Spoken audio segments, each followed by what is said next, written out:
Hi, everybody. Welcome to the DRF Breeding Report. I'm Dan Illman along with Nicole Russo, and in this edition of the Breeding Report, we're going to preview the Marathon Keeneland November Sale beginning Tuesday, November the 7th and running all the way through November the 18th, and you can capture live streaming video of the sale on DRF.com. Nicole, tons of quality. We have to begin with Lady Eli, who is expected to go off favored in the Breeders' Cup Filly and Mare Turf. She is such a wildly popular horse, and we're going to take a look at Lady Eli on the racetrack. But boy, this is a filly with a tremendous amount of pedigree, potential, and determination.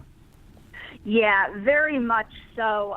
It's interesting. I've actually taken a close look at her family from Runnymede Farm, which has been cultivated by that historic operation, and they say that her determination, her strong will is a family trait, that so many of her family members are like that.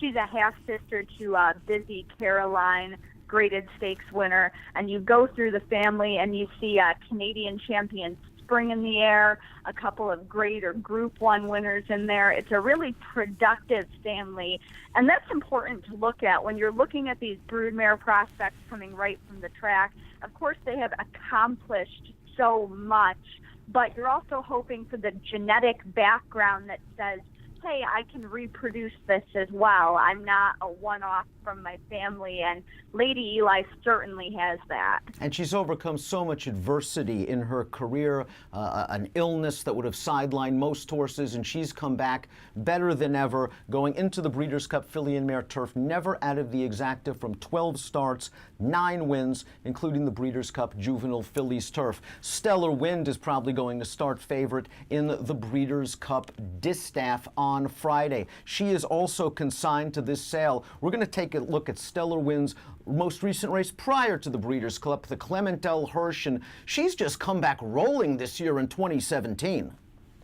She really has, chasing that elusive Breeders' Cup victory. Of course, she's knocked heads with so many good fillies and mares through the course of her career.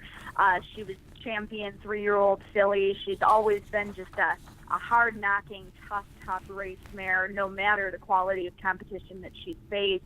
And she's another one with a little bit of genetic background that says, you know, she's an outstanding broodmare prospect as well.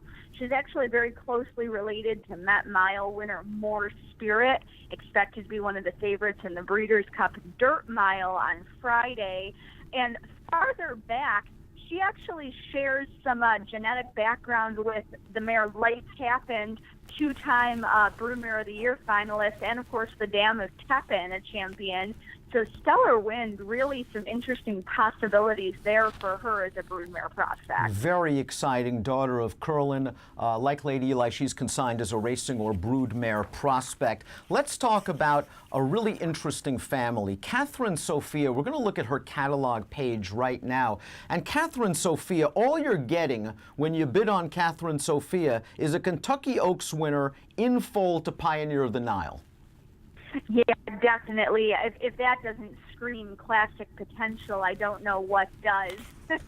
The Pioneer of the Nile, a young classic sire with a Triple Crown winner already on his resume. No other active stallion can say that, obviously. Catherine Sophia, a Kentucky Oaks winner. She could carry her speed long, but she was very, very quick, very fleet-footed filly. She's built for it. I think she's an outstanding physical matchup with the stallion when you look at the two of them. And she already brought 7 figures when she sold last year as a broodmare prospect. So certainly I think she's going to be one of the highlights of this sale as well. I really love everything about this mare, Catherine Sophia. You mentioned that she had speed and was precocious. She, of course, is by Street Boss, but you see her dam is by Mineshaft. Her second dam, a graded stakes winning 2-year-old by Unbridled. There's proper stamina, as we saw when she won the Kentucky Oaks. What an exciting young broodmare is Catherine Sophia. American Pharaoh's first weanlings will be at Keeneland. There's going to be, again, a lot of excitement surrounding American Pharaoh's first weanlings. Triple Crown winner, Breeders' Cup Classic winner, and hopefully some of these babies can reproduce his form. Yeah, definitely. And I think the excitement for American Pharaoh as a stallion has only grown in the 2 years since he stepped on a racetrack. Of course, being by Pioneer of the Nile, Son of Empire Maker, Son of Unbridled, and that stallion line has been so resurgent in recent years with horses like Arrogate on the track, Bodemeister, another Son of Empire Maker, siring a Kentucky Derby winner in his first crop. Certainly that gives you additional hope that American Pharoah is going to follow in their footsteps and be another good stallion from that line. And he got the book of mares to do it. Wow, when you look at the females behind some of these weanlings, just Grade 1 winners and producers all over the place. His weanlings at Keeneland include a half-sibling to a Breeders' Cup Classic winner in Mucho Macho Man. Weanlings out of Grade 1 winners, Life at 10, Joyful Victory, just an outstanding book. What other first crop weanling sires should we be on the lookout for at Keeneland November? Oh my gosh. I mean, even without a Triple Crown winner in the mix, you look at some of these horses, and I think it's one of the strongest groups in recent memories.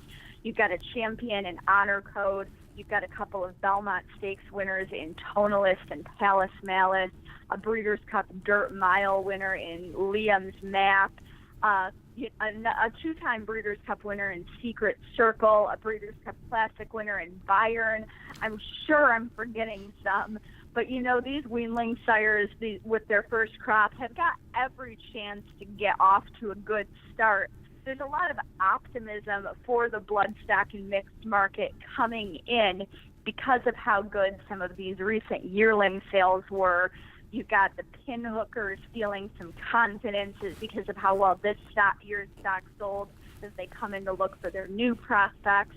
You've got sellers of those horses, the breeders, the consigners, who are feeling invigorated and who are looking, you know, perhaps to reinvest in their broodmare operations. So the forecast for the Bellwether Keeneland November Sale is really good, and that bodes well for a strong group of first-year sires. I think I'm looking the hardest, perhaps, at Champion Honor Code and Belmont and multiple Grade 1 winner Tonalist, both just because they really have stallion pedigrees behind them. But, I mean, as I said, this is a strong group, very accomplished on the racetrack. It should be a remarkable sale running from Tuesday, November the 7th through November the 18th. You can catch all the live streaming action on DRF.com. Please follow Nicole on Twitter at DRF Russo. She will cover this sale extensively, and you can follow all the pedigree and performance notes from the breeding aspect on Twitter at DRF Breeding. We'll see you next week.